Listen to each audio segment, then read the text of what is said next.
queridos, tudo bem com vocês? Espero que sim! Nós vamos hoje continuar a nossa aula sobre Idade Média. Vamos lá? Muito bem, pessoal. Quero aqui enfatizar uma questão cronológica. O que vimos até agora? Vimos a Alta Idade Média. A Alta Idade Média é o período que vai do século V ao século XI. Temos aí o processo de formação e parte do processo de consolidação do sistema feudal, que se expande até a Baixa Idade Média, que é o tema de nossa aula de hoje. A Baixa Idade Média é o período que vai do século XI ao século XV. E ela está dividida em dois períodos. É muito importante que vocês fiquem atentos a isso.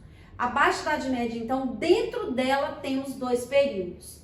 Um primeiro período, que a gente chama de apogeu do feudalismo, que vai do século XI ao XIII, e um segundo período, que é o de crise do feudalismo, que vai do século XIV ao século XV, a chamada crise geral do sistema feudal. Iremos analisar na aula de hoje esse primeiro momento, que é o momento de apogeu do feudalismo. É muito importante que vocês fiquem atentos, porque quando eu falo em apogeu, quer dizer que o sistema está no seu momento mais alto, mais consolidado, e é por isso que ele começa a atingir as suas contradições. Posso comparar ao sistema capitalista. O sistema capitalista, no momento de apogeu, ele abriga contradições que levam à crise. Da mesma forma que o sistema feudal, o apogeu também geraria a crise. Vamos analisar o porquê, tá? Vamos lá? Bem, esse apogeu, ele trouxe muitas mudanças para a Europa. A partir do século XI, essas mudanças, elas vão acabar levando, como eu disse, à crise do sistema feudal. O que vamos fazer agora é analisar essas mudanças. Quais foram as mudanças importantes dentro das características que analisamos na última aula?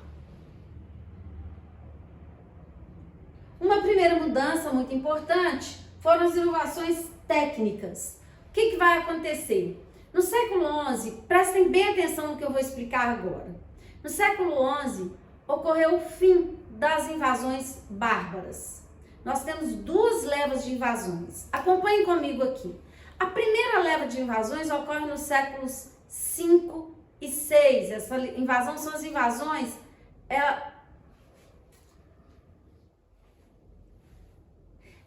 acompanhem comigo. Prestem bem atenção. Nós temos duas levas de invasão. Temos. Fala inovações. Não é invasão, não. Inovações. Meu Deus do céu, é claro que é invasão. Mas começa com isso aí. Inovações técnicas. Vai lá. Agora, vai. Esse slide. Muito bem, pessoal. O que vamos analisar primeiro nessas mudanças são as inovações técnicas. Para entender essas inovações técnicas, nós devemos abordar a questão das invasões. Mas como assim, professora? Por que as invasões estão ligadas às inovações técnicas? Seguinte, nós temos uma primeira leva de invasões nos séculos IV e V, que são as invasões germânicas. Essas invasões, elas levam um clima de medo, como já vimos. Esse medo leva as pessoas saindo da cidade e irem para o campo. E a formação dos diversos reinos, que são os reinos germânicos, anglo-saxões, visigodos, ostrogodos, lombardos. Uma vez que esses reinos se estabelecem e, após a morte de Carlos Magno, do Reino Franco, do Império Carolíngio, esse império se fragmenta, dando origem ao feudalismo, nós temos novas invasões. São as invasões dos muçulmanos, dos vikings e dos húngaros. Essas invasões, elas vão ocorrer na Europa entre os séculos 8 e século 11. Então, repetindo, quem foram esses novos invasores? Muçulmanos, vikings e húngaros. O clima de medo se acirra e a Europa se fecha ainda mais. No século XI, cessam essas invasões. Com o fim das invasões, um clima de paz, de tranquilidade, que dá possibilidade de em outros investimentos, como as inovações técnicas, já que não é mais necessário um esforço de guerra contra esse invasor. Essas inovações técnicas, elas vão levar a um aumento da produtividade agrícola. Por quê? Vamos analisar essas inovações. Eu tenho o uso do arado de ferro, a chamada charrua. substituindo o arado de madeira. Nós vamos ver uma imagem sobre isso daqui a pouco. A introdução do sistema de cultura em 3 campos, a chamada rotação trienal, onde, ao contrário do que ocorreu até esse momento, no século XI, o solo ele era utilizado até o esgotamento total. A partir desse momento, eu começo a ter um solo em pousio, ou seja, eu deixo um solo descansando, planto em outro, vou para outro solo para esse anterior descansar. E isso leva ao aumento da produtividade agrícola. Tem também a utilização do cavalo para puxar o arado, antes era entrelaçado pelo peito e passou a ser pelo pescoço, o que aumenta seu rendimento e resistência. E um aprimoramento da difusão dos moinhos acionados pela força do vento ou da água. A gente vai ver agora algumas imagens que retratam o que acabamos de explicar. Temos a primeira imagem, que é a imagem de um moinho de vento, a segunda imagem, que é o arado de ferro, e a terceira imagem, que é um moinho d'água. Obviamente, com essas mudanças técnicas, eu tenho um aumento da produção de alimentos. Na segunda imagem, que na verdade agora é a quarta, né? Temos aí a rotação de culturas, que eu já expliquei. A rotação de culturas consiste, então, em alternar cultivos diferentes ao longo de 3 anos, em uma área previamente dividida em 3 partes, a cada ano, enquanto 2 áreas forneciam 2 produtos distintos, a terceira permanecia em descanso, sendo utilizada para pastagem. Desse modo, além de diversificar a produção, a rotação evita o esgotamento do solo e permite a sua adubação. Na imagem aí temos justamente, né, os tipos de cultivo, trigo, ervilha e o campo em pousio, como que esse sistema ele funciona e como que ele vai aumentar absurdamente a produtividade agrícola. Muito bem, o que essas mudanças elas provocaram? Elas causam um aumento da produtividade, como eu já falei, e isso contribui para o crescimento da população e revigoramento das cidades. Então, olha, prestem muita atenção no que eu vou falar agora. No século XI eu tenho um aumento populacional. É muito importante que você fique atento a isso, porque no século XIV teremos um declínio populacional enorme. Então, no século XI, dentro da Baixa Idade Média, então, tem 2 momentos. Um de aumento populacional, então aumento demográfico, e no século XIV de declínio demográfico. O que provocou esse primeiro aumento demográfico? Foi justamente essas inovações técnicas, que eu acabei de dizer, que vão levar a um aumento populacional, isso aliado àquele clima de paz que eu já mencionei. Não é se existe paz às pessoas. É claro que em clima de guerra eu tenho muito menos nascimentos do que em um clima de paz. Então, a permanência dos homens em casa, que não tem mais esse esforço de guerra, que leva a esse aumento demográfico associado, como já disse, às inovações técnicas que aumentam a produtividade agrícola. Então, tem mais alimento, o que vai contribuir para o crescimento das cidades e do comércio. Que é o que a gente está falando aqui, né? O aumento da oferta de alimentos permitiu que muitos camponeses deixassem o campo em busca de outro meio de vida nas cidades, já que não havia mais necessidade de tanta gente trabalhando na agricultura. Além disso, aparece aí o excedente que não existia no auge do feudalismo. Antes era plantado apenas aquilo que era necessário para sobreviver. Agora eu tenho aí a possibilidade de um excedente que vai ser comercializado nessas cidades, que vão se revigorar justamente nesse período. Vamos ver um pouco sobre esse revigoramento das cidades. Bem, como que o comércio ele se expande? As atividades comerciais, elas vão justamente se intensificar nesse momento com um intercâmbio entre as diversas partes da Europa, principalmente através, vejam no próximo slide, do surgimento das feiras medievais. Essas feiras, elas duravam de 15 a 60 dias e aconteciam 1 ou 2 vezes por ano, reunindo mercadores de várias partes do mundo. Então, esse intercâmbio, ele leva a um crescimento fenomenal das cidades e a criação de instituições típicas nessas cidades, como, por exemplo, vejam no próximo slide, as chamadas corporações de ofício.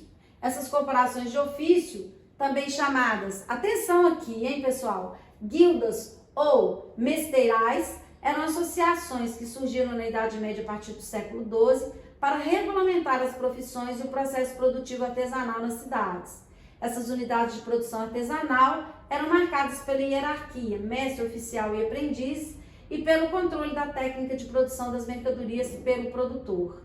Nas cidades medievais, a pessoa só poderia trabalhar se pertencesse a uma corporação de ofício, isso é, uma associação de profissionais do mesmo ramo de atividades. Explicando isso melhor, vejam bem, eu sou pedreiro, então eu pertenço à guilda ou à corporação dos pedreiros. E eu só posso produzir se pertencer a ela. Por quê? Porque é essa corporação que regulamenta a produção, que regulamenta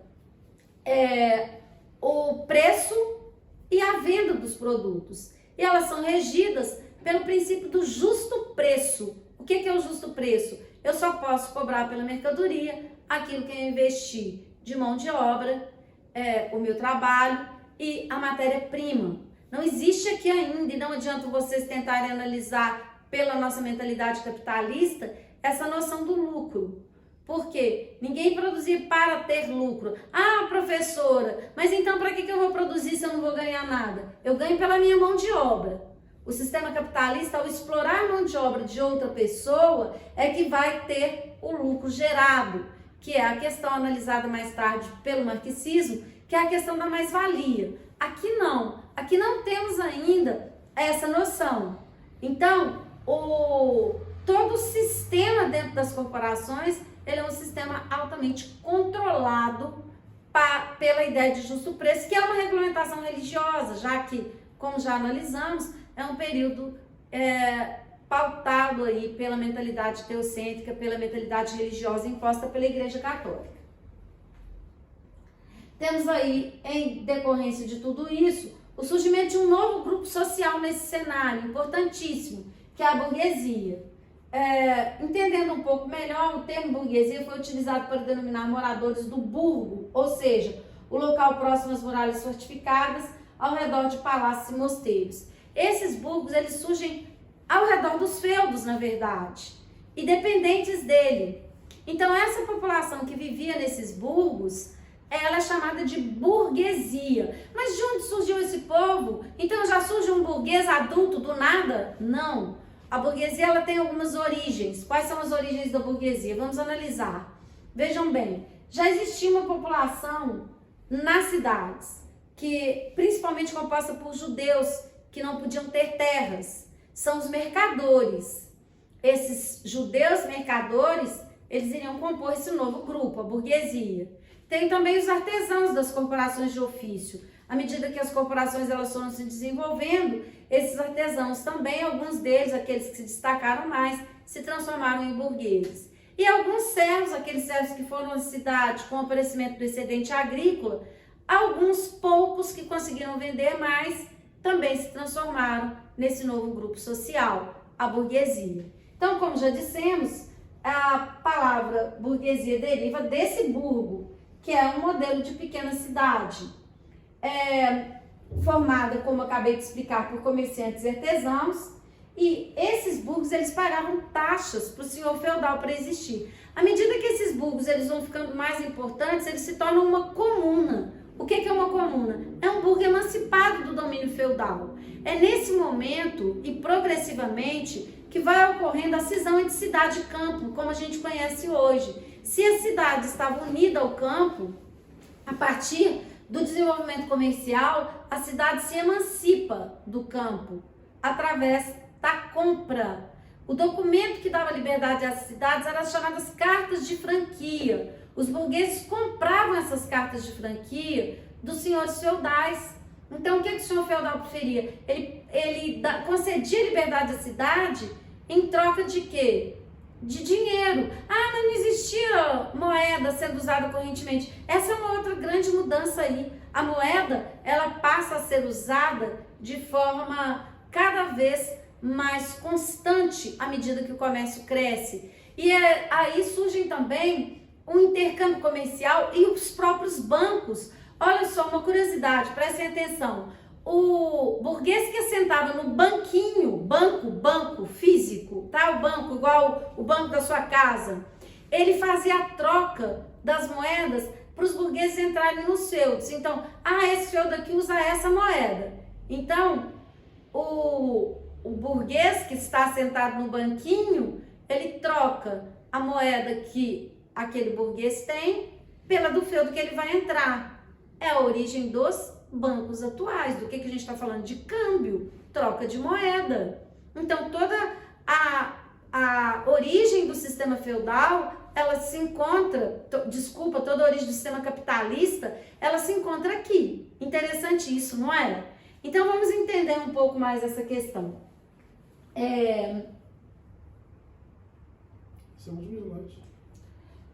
Entendendo um pouco mais, nós vemos que todas essas mudanças aí, elas descaracterizam o sistema feudal. E ao descaracterizar o sistema feudal, temos aí uma crise que analisaremos em nossa próxima aula, a crise geral do feudalismo. Pessoal, espero que vocês tenham entendido. É muito importante ficarem atentos aí a essa cronologia. A gente vai ver um vídeo também sobre todas essas questões que abordamos aqui, tá? Um beijo para vocês, até a nossa próxima aula. Beijo, meus queridos!